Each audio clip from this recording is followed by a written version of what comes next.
Hi guys, I'm recording this video just to give you last moment tips before your IT mains exam. And as you know, it's on Saturday, 2 days, just after 2 days, and then those who are preparing online, so it's the following week.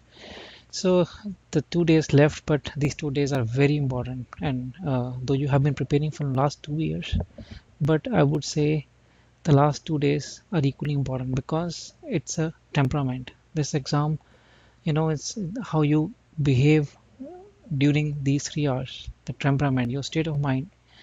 It matters a lot in your performance.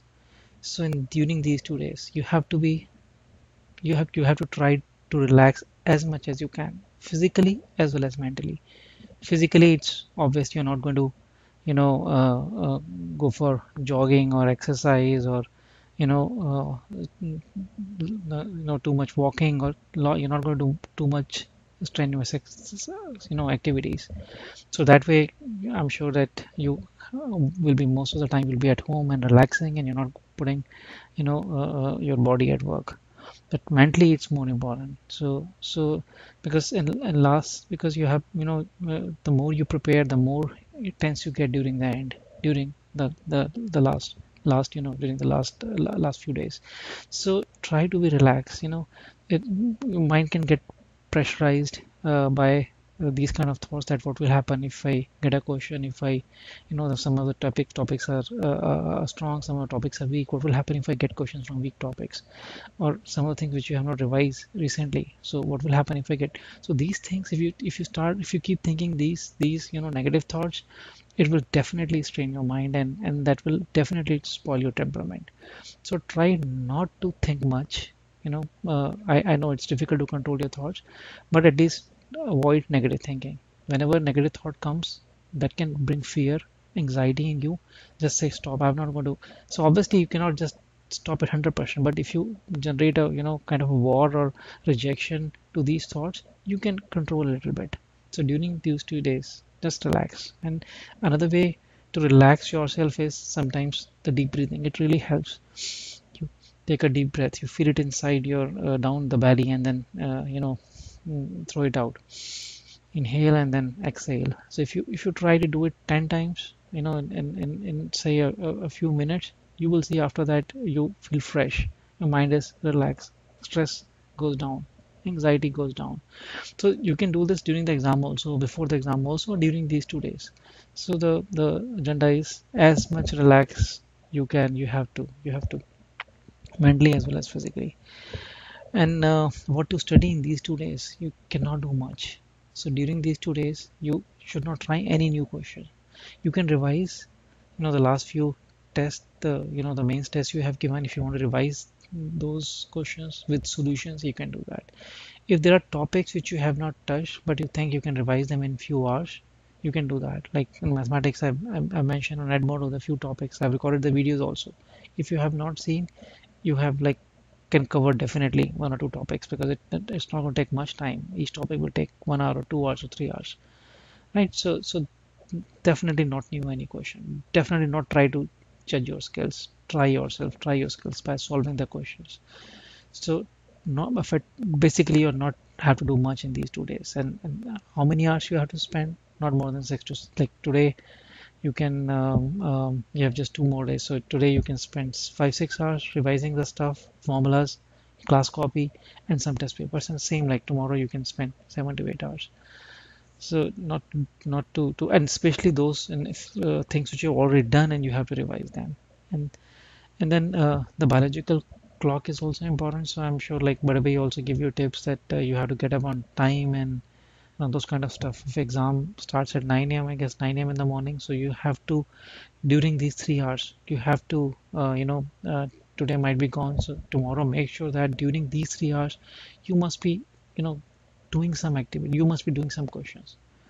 So it's not necessarily new questions, but you have to be using your brain during these 3 hours, because I'm sure you have been doing. If not, like at least tomorrow, just try to behave as if it's a Saturday and you're appearing in an exam.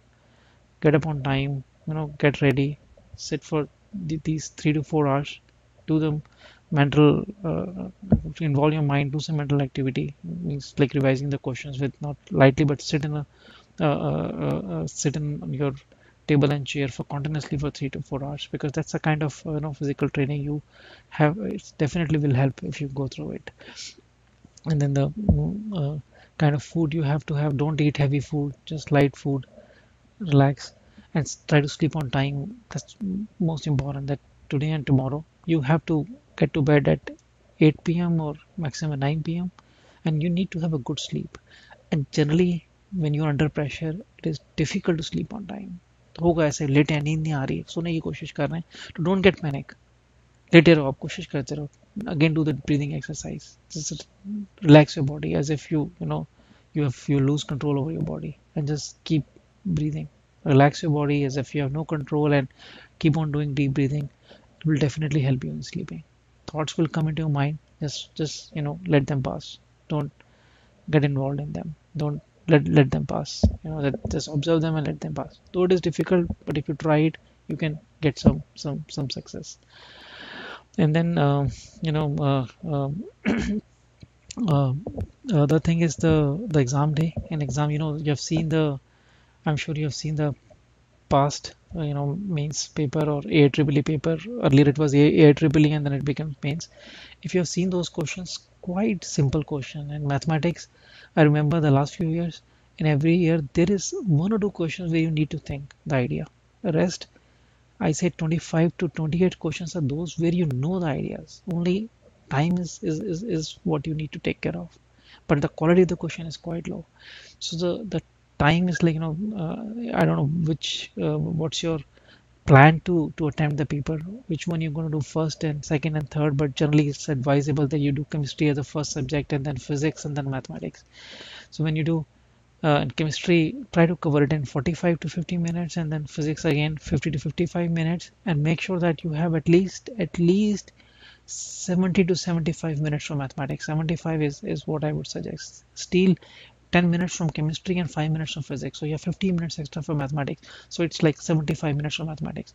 But if you can save more from chemistry, like if you can cover chemistry in 45 and then you have 15 minutes from chemistry and 5 to 10 minutes from physics, so it's no harm in going for mathematics for 80 minutes. But at the same time, don't rush too much in physics and chemistry. You have to make a balance, right? But 75 minutes you need to keep for mathematics. So that's why generally it's advisable to do mathematics towards the end, but don't change it at the last moment. What you have been following in last two tests, just do that. Don't change the pattern towards the end. And then keep a watch on our time. One is the subject, other is when you're doing a question, especially physics or mathematics. When you're trying a question and you're not getting an idea or you're not getting an answer, just move out of that question, go to the next question, because there's so many questions in 1 hour. There are 30 questions. तो एक question छोड़ देंगे तो उससे फर्क नहीं पड़ेगा. ये नहीं होना चाहिए क्वेश्चन हुआ भी नहीं और आपने उसमें 3-4 मिनट लगा दिए. 3 minutes 4 minutes is quite a time to waste on a question. Couple of minutes to decide you can do it, you should continue it, or no, then do some other question, and you can mark it. You can anytime come back to the question. But if you keep on doing, keep on spending time, no, finally you might realize that I've seen students, they keep on doing the question for 10 minutes, and after 10 minutes they realize that they were not able to solve, and they wasted 5 to 10 minutes. There are 30 questions to do. So in one particular question, if you get stuck, move. If you're not able to solve, move. I know sometimes you get the feeling that यार मुझे आता है अभी, तो मतलब हो रहा है question, but keep a sense of the time कि जा रहा है, टाइम जा रहा है. टाइम की सेंस अगर रखेंगे तो I'm sure like during the last few papers you have been experiencing this, but now if you have not been careful about these things during the last exam, it's just a state of mind. In the last 2 days, keep conditioning your mind that when I'll be sitting in the exam, I have to have a time sense. Just feeling कि मैं बैठा हूँ exam दे रहा हूँ और मतलब question हो रहा है, फिर अगला क्वेश्चन आ रहा है, तो मुझे ध्यान रखना है, मुझे इस चीज़ का ध्यान रखना है कि टाइम में बह ना जाऊँ, एक क्वेश्चन पे ज़्यादा टाइम ना लगा दूँ मैं, right. So the thing is, don't try to, from last few years I'm telling you the paper would be easy, the question would be easy, but sometimes if you're not able to solve 2-3 questions in a row, so don't get panic. There's some students, they really get panic because sometimes they go through 3-4 questions and they're not able to do them. So it's just a relative exam. It might happen that you're getting panic, so other students must also get panic. मान लो थोड़ा difficult paper आता है. Yes, if you know the CBSE exam this time, it's a difficult paper. So if mains exam is also difficult, it is always good exam is difficult, especially those who are prepared well, right? कोई बात नहीं difficult आ रहा है तो low scoring जाएगा, doesn't matter for everyone. So but don't get panic. Don't try to analyze कि मेरा paper अच्छा हो रहा है खराब हो रहा है. The moment you start analyzing, you know the disaster will happen. So and try to control the stress and anxiety. That's a big your biggest enemy in the exam, and it happens. It's not possible to avoid it, but you can reduce it. कि हाथ ऐसे कांपेंगे और सांस ऊपर नीचे होगी, anxiety होगी, भाग दौड़ ऐसे ऐसे यू नो जो मतलब हलचल सी होती है. तो उसका तरीका है कि बस एक ऑब्जर्व कर लो and keep giving you messages या मुझे I don't have to be anxious, I don't have to panic, relax relax. Deep breathing will definitely help, and you have to carry water with you, and if you can carry some glucose kind of water or some juices or whatever drink, the energy drink you take, it really helps. Take it along with you. And then the positive thinking, I keep talking about this positive thinking in my classes, and those who have were my students would know that. So you have to think positive, and if you then positive think means that just believe that I'll perform good in exam, though it's difficult, but you have to keep on conditioning in last 2 days that my exam will go well, and I'll be perform well, I've prepared well, I'm totally confident, whatever is the truth. But if you keep on sending these messages to yourself, to your subconscious mind, and be in a positive state for these 2 days, it can create magic. It is possible that it can create magic, because the phenomena which I believe in is that if you're in a positive state of mind, if your whole existence is positive, then you attract those kind of energies, positive energies around you, and which help you in doing whatever you're doing. And if you do in a negative state, if you remain in a negative state, if you think negative, it's totally opposite. You attract negative energies, and they can harm you, they can further imbalance your mind, the thought process. So just try to be positive, and there's a logic behind to be positive, because everything you have read, it's in your mind, it has just to come out when you're giving the paper. उस time वो दिमाग पे आना चाहिए. जब positive रहते हैं तो नेगेटिव थॉट्स कम आते हैं, तो your mind thinks well, it can think deep, it can think in a tangent, it can think in a depth, it can think in a breadth, so you can get the ideas to do the questions, as well as the other forces will help you, as well as you yourself will help you if you're in a positive state of mind. So no negative thoughts, only positive thinking. Keep on giving messages to yourself that everything is going to perform well, everything will. And finally, I want to wish you best of luck from my side, from all the teachers in Vidya Mandir, from all the staff who have done enormous work for you, though